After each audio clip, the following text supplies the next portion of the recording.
Good morning, students. Welcome back to Management Science class. Today we will be discussing game theory. Well, what is game theory? Game theory is basically a body of knowledge which is concerned with decision making. So it will help us in making decisions in certain situations. What kind of situations? Situations which involves two or more rational opponents, which means there will be either two or more than two players, or you can say competitors, who are rational. Rational means after considering all the information they will behave rationally in the sense that they will go for a decision which is best for them, a decision which will either help them in maximizing the profit or minimizing their loss. So such competitors who are rational and who are competing with each other and have conflicting interest means that both of them wants to win, so both have a conflicting interest. Both wants to earn the profit, to maximize their shareholders wealth. Now it may not be possible in a particular given market conditions, तो दोनों ही क्या कर रहे हैं, एक चीज़ के लिए fight कर रहे हैं. So both have conflicting interest, competing with each other, and they are not in control of other decision making units. यानी कि वो सिर्फ अपना ही डिसीजन ले सकते हैं, दूसरे प्लेयर के डिसीजंस पर उनका किसी भी तरह का कोई कंट्रोल नहीं है. तो ऐसी सिचुएशन में जहाँ दो या दो से ज़्यादा रैशनल ओपोनेंट्स या प्लेयर्स compete कर रहे हैं, ऐसे सिचुएशन में जो बॉडी ऑफ नॉलेज हमें डिसीजंस लेने में हेल्प करती है, तो that theory is called game theory. इस थ्योरी का मेन ऑब्जेक्टिव क्या है? Is to determine the rules of rational behaviour. Means how to behave rationally in the game situations. कि कोई भी गेम की जो सिचुएशन है, जो कंपटीशन है, उसमें किस तरह से रैशनली बिहेव करना है, किस तरह से डिसीजन लेना है. ये जो गेम सिचुएशंस हैं, इसमें outcomes they are dependent on the actions of the interdependent players. That means जो प्लेयर्स हैं, चाहे वो दो प्लेयर हैं या दो से ज़्यादा प्लेयर हैं, दे आर इंटरडिपेंडेंट. इंटरडिपेंडेंट का क्या मतलब है? That the decisions taken by them और द स्ट्रैटेजी दे प्ले और the move they make, they are dependent. आप जब भी कोई गेम खेलते हैं, फॉर एग्जांपल बैडमिंटन प्ले कर रहे हैं और you are playing chess, so your move depends upon the strategies played by the other player, right. जिस तरह का मूव सेकंड प्लेयर का होगा, उसी के अकॉर्डिंग आप फिर अपनी स्ट्रैटेजी डिवाइस करते हैं, अपना मूव प्लान करते हैं. So your decision is dependent upon the decision or strategies played by the other player. तो इस तरह के situations में, गेम situations में, जहाँ outcomes dependent हैं दूसरे के actions पे, ऐसी जगह हम किस तरह से rationally behave करें, तो this theory will give us certain rules.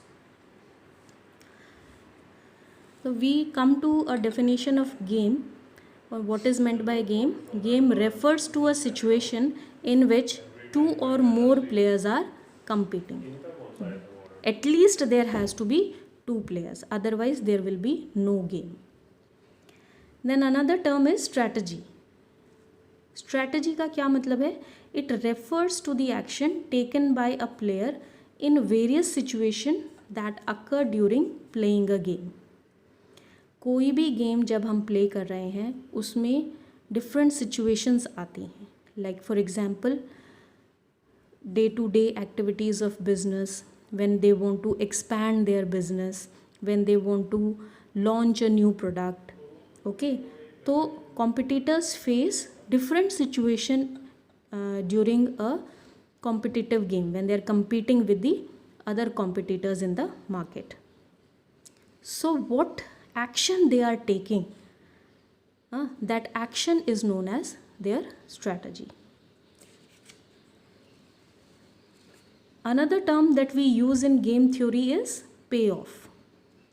So depending upon the strategy played by the player, there are certain results, or you can say outcomes. Those outcomes are called payoffs.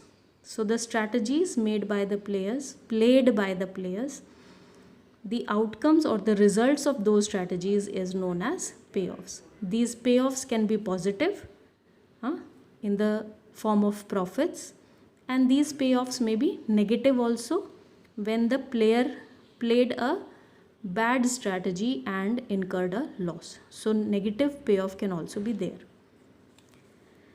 We try to find the optimal strategy in a game theory. हमारा objective क्या है game theory में कि हम player के लिए एक optimal strategy find out करके दें. ऑप्टिमल स्ट्रैटेजी क्या होती है? An optimal strategy provides the best situation in the game.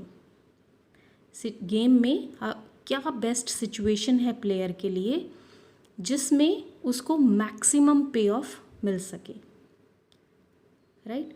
क्योंकि कोई भी प्लेयर लूज़ करना तो नहीं चाहेगा, ना ही किसी तरह के लॉसेस चाहता है. तो ऑप्टिमल स्ट्रैटेजी क्या होगी कि दोनों ही प्लेयर्स को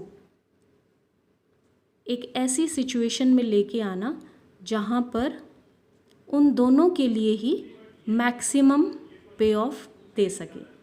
so that strategy which provides the best situation in the game which involves maximum पे ऑफ टू द प्लेयर्स. दोनों ही प्लेयर्स के लिए वही सिचुएशन बेस्ट है. ऐसी स्ट्रैटेजी को ऑप्टिमल स्ट्रैटेजी बोलते हैं. Now we discuss the models, game models. There are different types of models which are available depending upon certain factors. Now first is two person and or n person game. So depending upon the number of players who are playing the game can be a 2-person model or n person model. Then second basis is zero sum or constant sum game or non-zero sum game. Zero sum means or constant sum, both means the same thing. It means that profit of one player is the loss of another player and the total of profit and loss is zero. For example, there is a market. Let's suppose this is a market with 100% market share and there are two players A and B. Both are having 50-50 market share, A as well as B. Now because of some strategy played by A, the market share of A increased to 10% more and it became 60. So it will get reduced to 40. So a positive payoff to 10 and a negative payoff to B, positive payoff of 10 to A and a negative payoff of 10 to B results in zero sum. So this is called zero sum game. And that there can be non-zero sum game also, like where both are having positive results, means both are having profits. So in that case there will be a non-zero sum game. Another kind is finite and infinite games. Finite games are those games where the number of strategies played by the player are available to both the players. An infinite game means where number of strategies are infinite. So the game model that we will be discussing is a 2-person zero sum game which involves finite strategy. It means that we will have only 2 players and there will be a zero sum game. Zero sum means profit of one will be loss of the other and there will be only countable number of strategies involved in the game. Now how does a typical game matrix look like? It looks like this.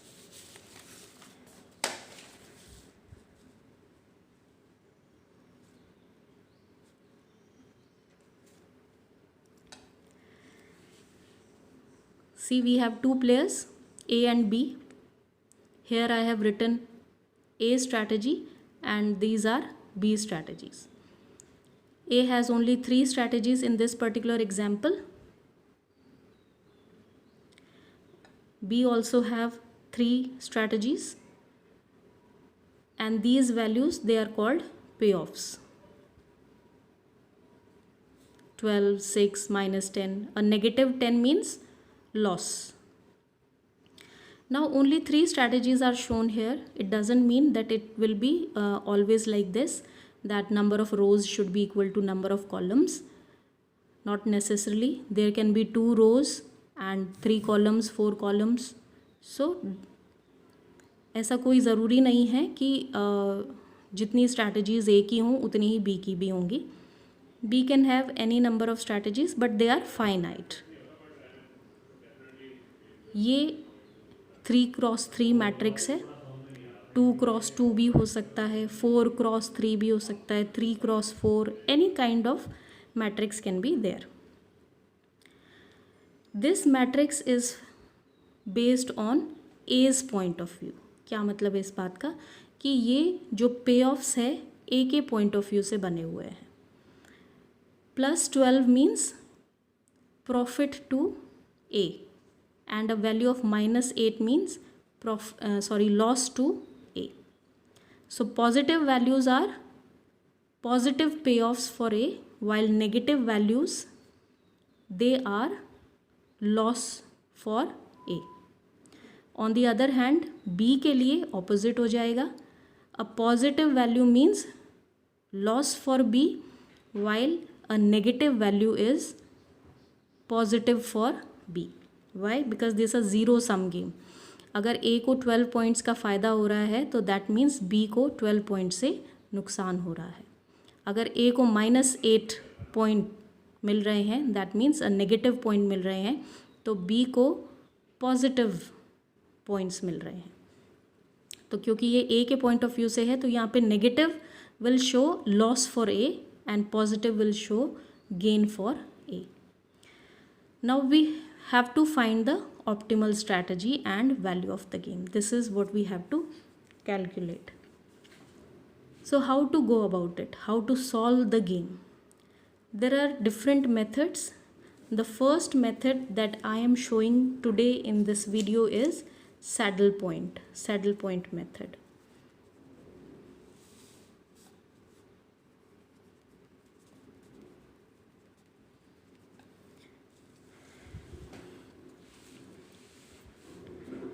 Now what does this 12 shows?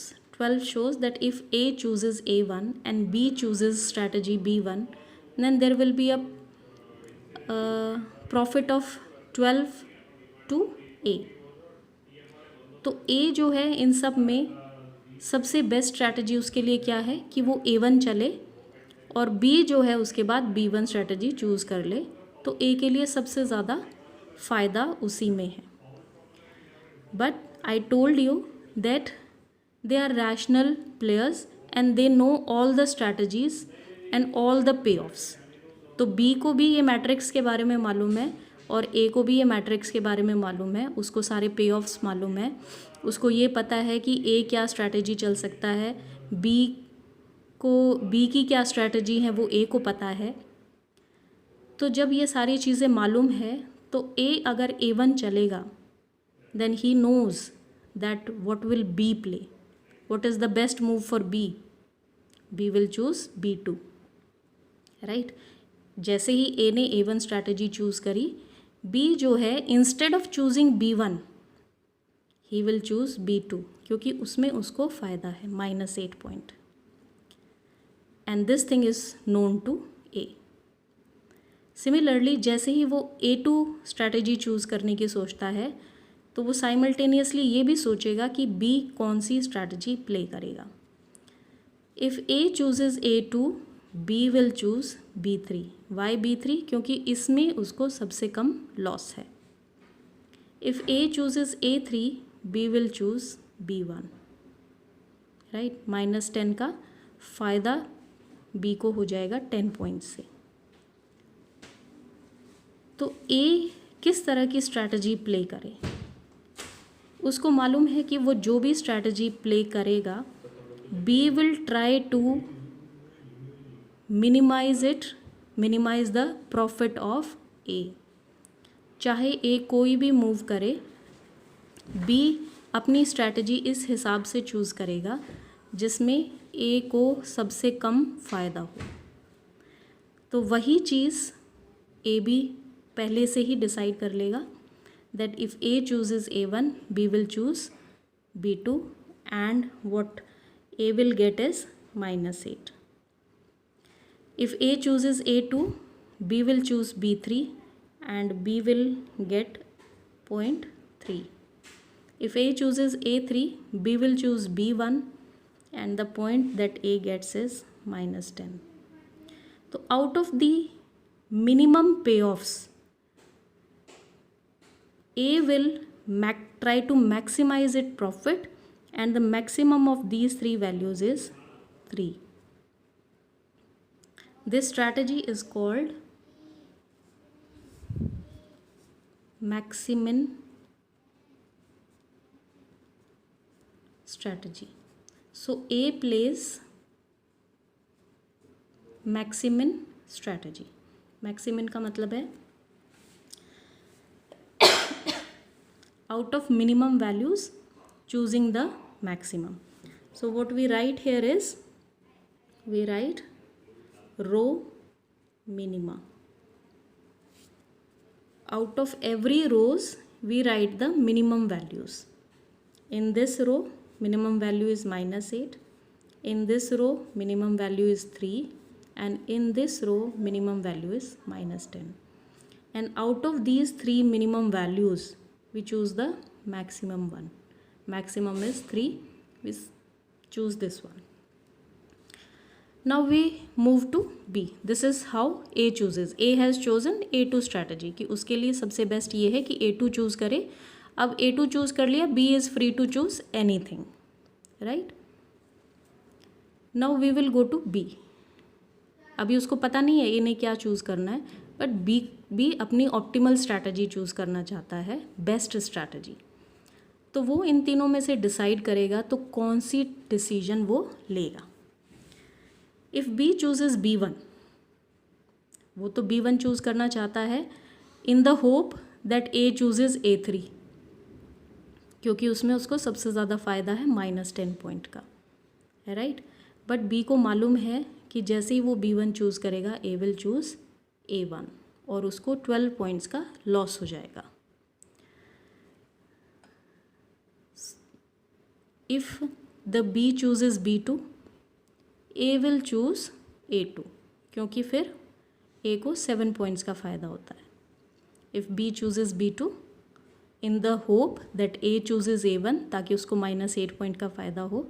But होता क्या है, if B chooses B2 it may be possible A chooses A2 and the result will be a positive value for A.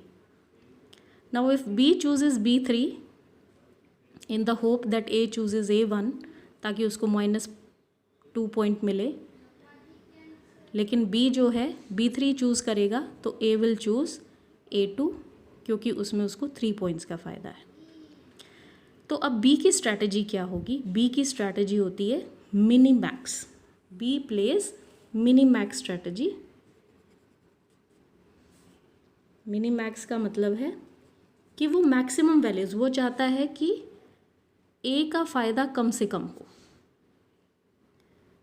तो वो किस तरह से होगा कि जो भी मैक्सिमम वैल्यूज़ हैं, यानी A को जो मैक्सिमम फ़ायदा हो सकता है उस फ़ायदे को वो कम से कम करना चाहता है. तो मैक्सिमम वैल्यूज़ को वो मिनिमम रखना चाहेगा. तो वो हर स्ट्रैटेजी की मैक्सिमम वैल्यूज़ लेगा, हर स्ट्रैटेजी की. यानी अगर वो B चूज़ करता है तो इसमें मैक्सिमम वैल्यू कौन सी आएगी? 12. अगर B2 चूज़ करता है तो maximum value is 7.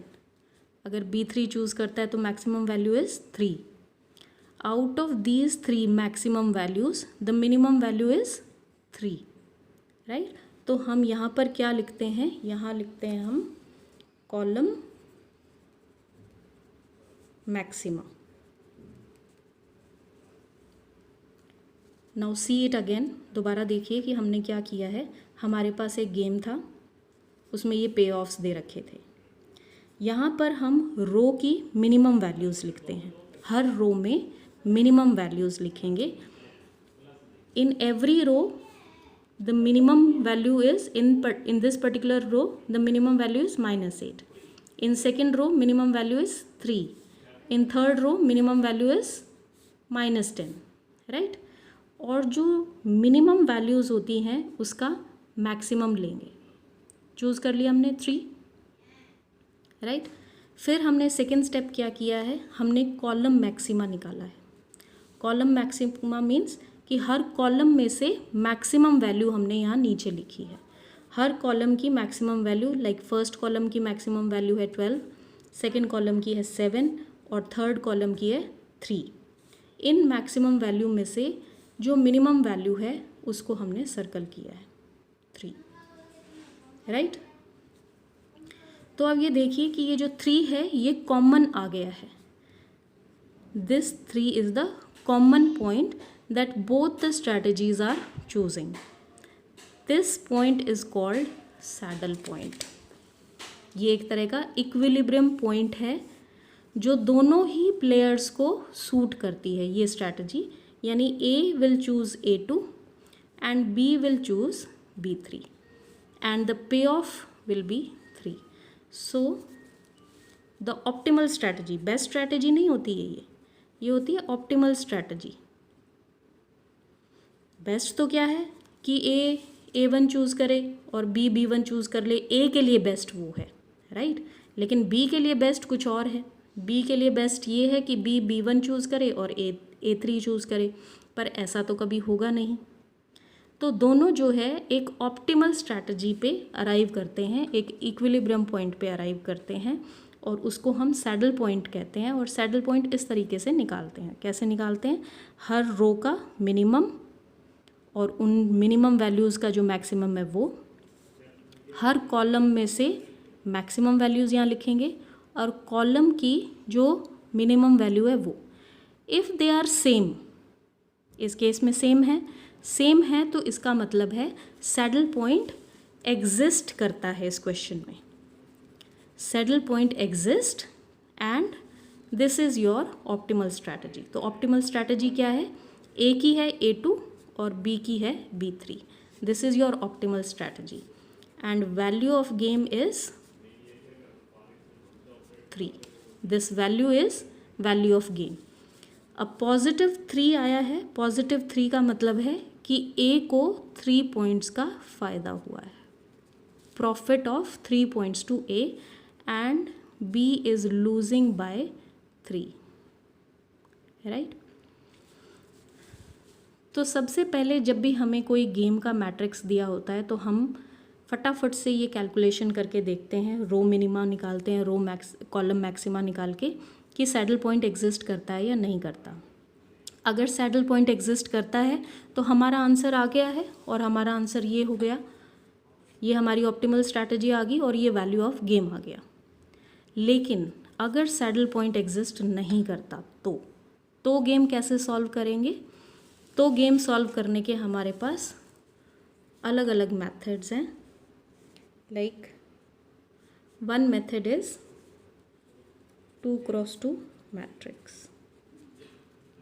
This is our second method. पहला मेथड हो गया हमारा saddle point, this is our second method 2x2 matrix, यानी कि हमारी मैट्रिक्स जो है 2x2 के साइज़ में होगी। A के पास A1 और A2 स्ट्रैटेजी होंगी, B के पास B1 और B2, सिर्फ दो ही। 2x2 matrix A will have only 2 strategies, B will also have only 2 strategies। तो सेकेंड मेथड है 2x2 मैट्रिक्स की फॉर्म में होगा तो उसको सॉल्व कर लेंगे। अगर 2x2 की फॉर्म में नहीं है तो हम उसको डोमिनेंस रूल अप्लाई करके 2x2 के मैट्रिक्स में रिड्यूस कर देंगे। 3x3 में साइज़ में हो सकता है, 4x any size can be there, उसको हम रिड्यूस करके 2x2 में ले आएंगे and then we will solve it. And there is fourth method which is graphical method. ये तीनों मेथड्स क्या हैं वो हमारी नेक्स्ट वीडियोस में मैं आपको बताऊंगी। अभी आप सैडल पॉइंट को अच्छे से समझें और एक क्वेश्चन सॉल्व करके मुझे दिखाएंगे, मुझे व्हाट्सएप करेंगे। ये आपको क्वेश्चन दिया है, इसको आप, इसमें सैडल पॉइंट एग्जिस्ट करता है और आपको फाइंड आउट करना है कि ऑप्टिमल स्ट्रैटेजी क्या है और what is the value of the game.